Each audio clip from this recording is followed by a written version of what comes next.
29 मई 2022 की वो शाम थी। पंजाब के मानसा जिले का जवाहर के गांव। एक लाल थार गाड़ी धूल उड़ाती हुई एक सुनसान सड़क पर दौड़ रही थी।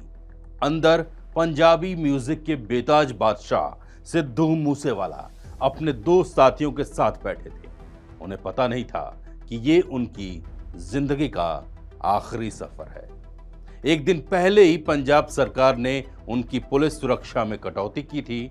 बुलेट प्रूफ गाड़ी भी साथ नहीं थी। ये सब कुछ किस्मत का खेल था या फिर किसी गहरी साजिश का बिछाया गया जाल। अचानक सामने से एक सफेद बोलेरो और पीछे से एक कोरोला गाड़ी ने थार को घेर लिया। चीखने चिल्लाने का मौका भी नहीं मिला।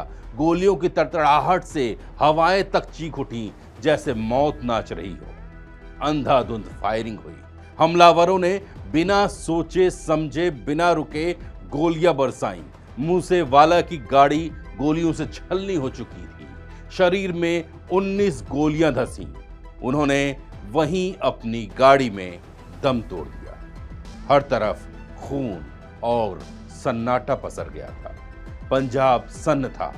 पुलिस हरकत में आई, लेकिन इस बेदर्द कत्ल की जिम्मेदारी लेने में देर नहीं लगी। कुछ ही घंटों बाद एक फेसबुक पोस्ट ने पूरे देश को हिला दिया। पोस्ट में लिखा था, मूसेवाला का कत्ल हमने किया है। लॉरेंस बिश्नोई गैंग ने इंतकाम पूरा हुआ। और फिर कनाडा में बैठा एक नाम, गोल्डी बराड़, सामने आया। उसने मीडिया को फोन पर इंटरव्यू दिए और सोशल मीडिया पर खुलेआम शान से इस कत्ल की जिम्मेदारी ली। उसकी आवाज में कोई अफसोस नहीं था, सिर्फ जीत का जुनून था। हमने अपना बदला ले लिया है, गोल्डी ने एक ऑडियो संदेश में कहा। उसकी आवाज में एक अजीब सी ठंडक थी। पंजाब और हरियाणा से हमारे 6 शूटरों ने मिलकर इस काम को अंजाम दिया। विक्की मीदू खेड़ा के कत्ल का बदला पूरा हुआ। ये सिर्फ एक कत्ल नहीं था, ये एक संदेश था। एक संदेश कि लॉरेंस बिश्नोई जेल में हो सकता है, लेकिन उसके गिरोह की कमान अब कनाडा से गोल्डी बराड़ के हाथ में है। एक संदेश कि बदला लेने के लिए वो किसी भी हद तक जा सकते हैं, लेकिन गोल्डी बराड़ ये सब क्यों कर रहा था? उसका अतीत क्या था जिसने उसे इतना बेखौफ और खतरनाक जुर्म की दुनिया का ऐसा रंगबाज बनाया कि अब उसे दुनिया की कई मुल्कों की पुलिस तलाश रही है और भारत में उसे आतंकी घोषित कर दिया गया है। कहानी ज्यादा पुरानी नहीं है। गोल्डी बराड़, जिसका असली नाम सतिंदरजीत सिंह उर्फ सतविंदर सिंह उर्फ गोल्डी बराड़ है और जिसके पिता का नाम शमशेर सिंह और मां का नाम प्रीतपाल कौर है, इसका जन्म 11 अप्रैल 1994 को पंजाब के श्री मुक्तसर साहिब सिटी में हुआ था।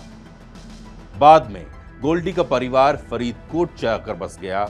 उसके पिता शमशेर सिंह खुद पंजाब पुलिस में सहायक उपनिरीक्षक यानी एएसआई थे। ये विडंबना थी कि एक पुलिस वाले का बेटा अपराध की दुनिया का बेताज बादशाह बनने की राह पर चल पड़ा था। गोल्डी ने बीए तक की पढ़ाई की थी और 2017 में वो स्टूडेंट वीजा पर कनाडा चला गया था। किसने सोचा था यही कनाडा उसकी आपराधिक गतिविधियों का नया ठिकाना बन जाएगा? गोल्डी की जिंदगी में सबसे बड़ा मोड़ अक्टूबर 2020 में आया।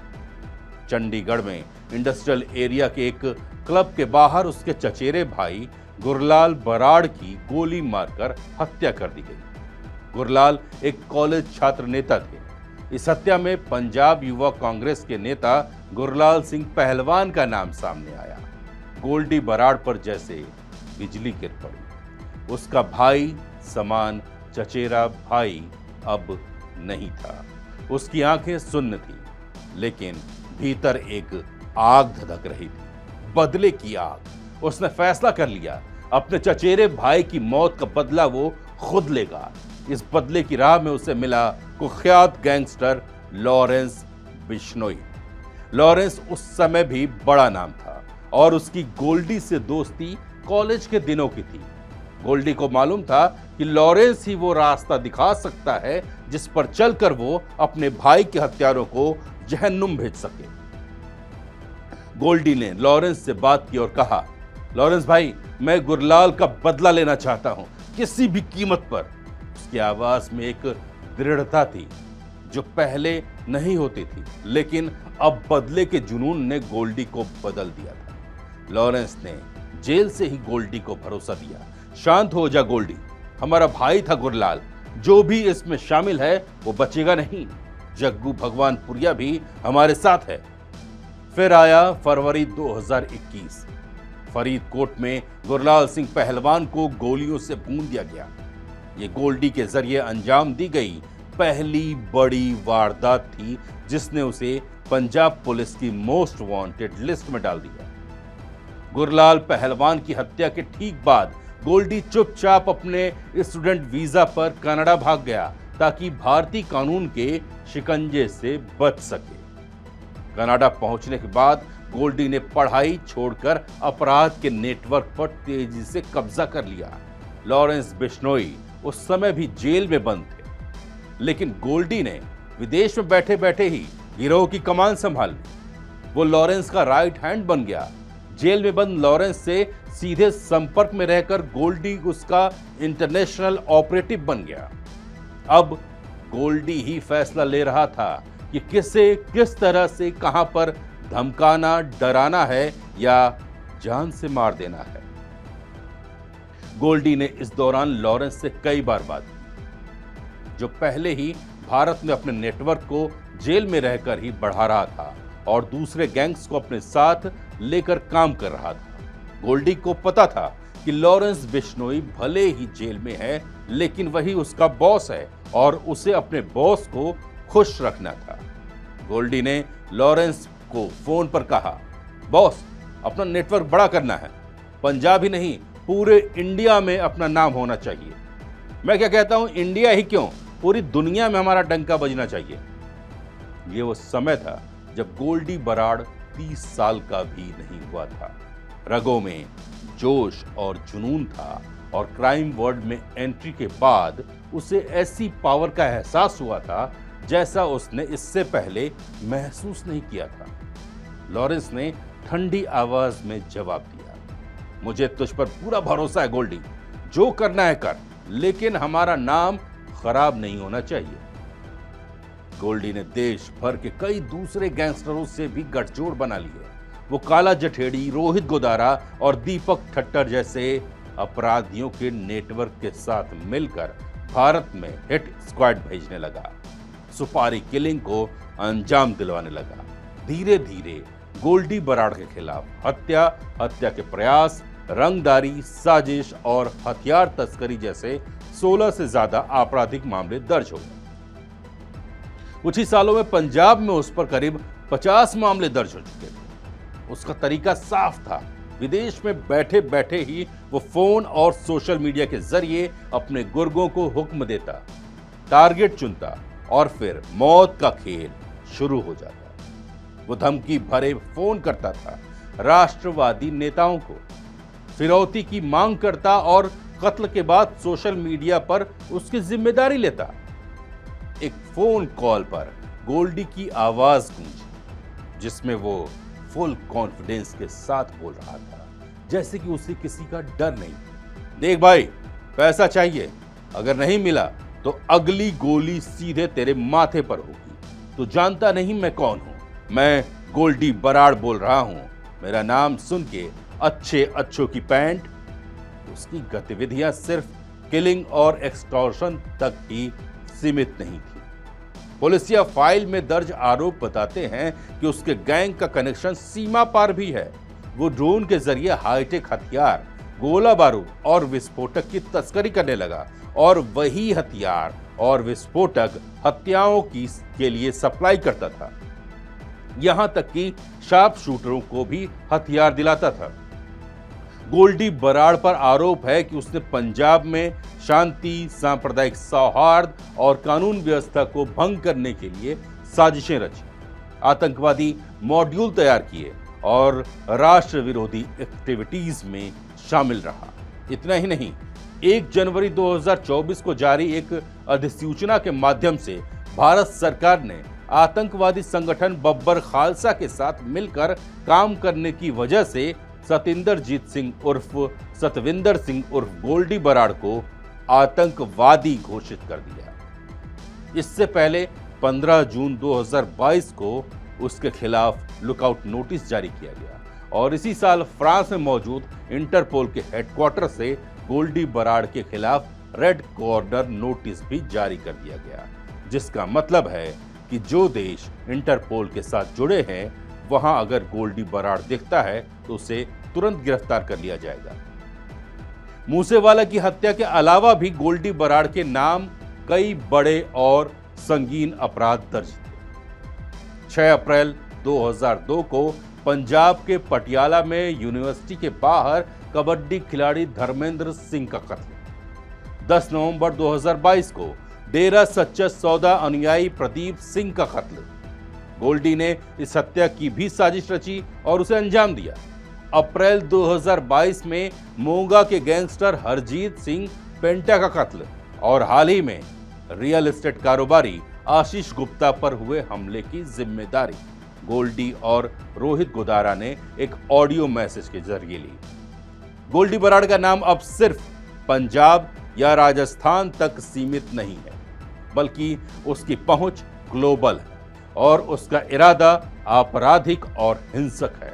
वो एक अंतरराष्ट्रीय आपराधिक नेटवर्क का हिस्सा बन चुका है जो हिंसा, रंगदारी, ड्रग्स तस्करी और टारगेटेड किलिंग के लिए जिम्मेदार है।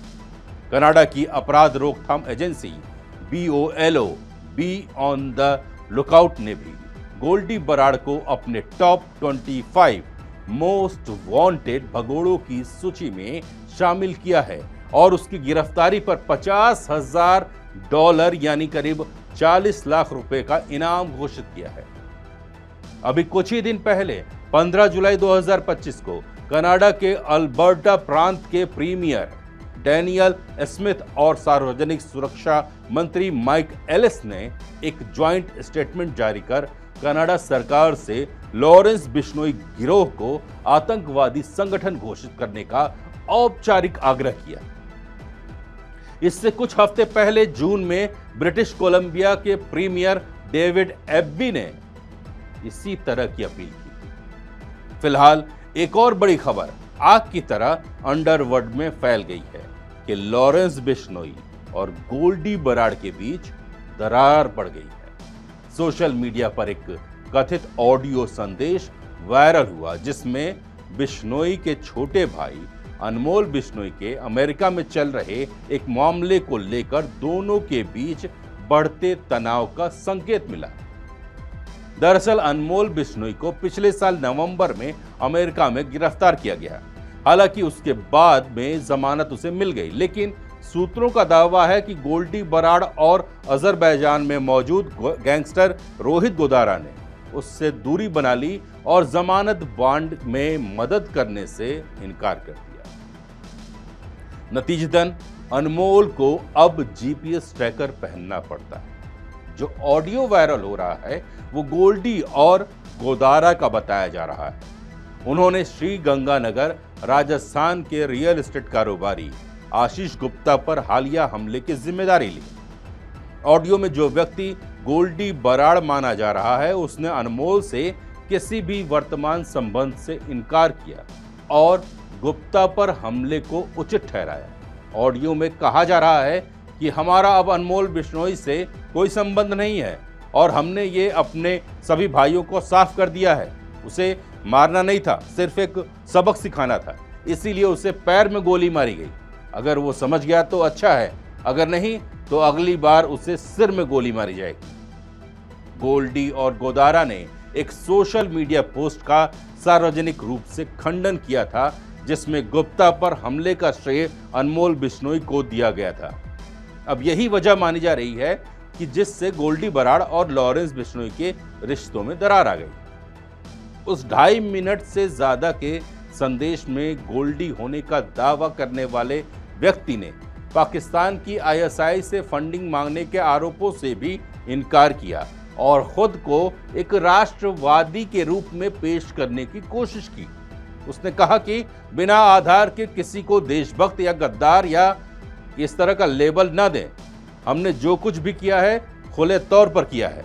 समय बताएगा कि कौन वास्तव में देशभक्त है और कौन देशद्रोही। फिलहाल माना जा रहा है कि गोल्डी बराड़ अमेरिका के कैलिफोर्निया राज्य के फ्रेस्नो शहर में एक सेफ हाउस में रहकर अपने आपराधिक ऑपरेशन को चला रहा है, लेकिन असल में वो कहां है, किस हाल में है और क्या कर रहा है, उसका अगला टारगेट कौन है, ये शायद किसी को पूरी तरह से पता नहीं। लेकिन ये तो तय है, जैसा कि गोल्डी ने कहा कि समय बताएगा कि कौन कितना देशभक्त है, तो समय यह भी बताएगा कि किसकी असल जगह कहां पर है, क्योंकि जुर्म और जुर्म करने वाले की लाइफ ज्यादा बड़ी नहीं होती। कानून के हाथ वाकई लंबे होते हैं, समय लगता है, लेकिन वो अपराधी के गिरेबां तक पहुंचते जरूर हैं। मैं माधव तिवारी इस वादे के साथ विदा लेता हूं कि मैं एक और रंगबाज की कहानी लेकर आपके सामने फिर हाजिर होऊंगा। तब तक के लिए सावधान रहिए, सतर्क रहिए और सुरक्षित रहिए। जय हिंद।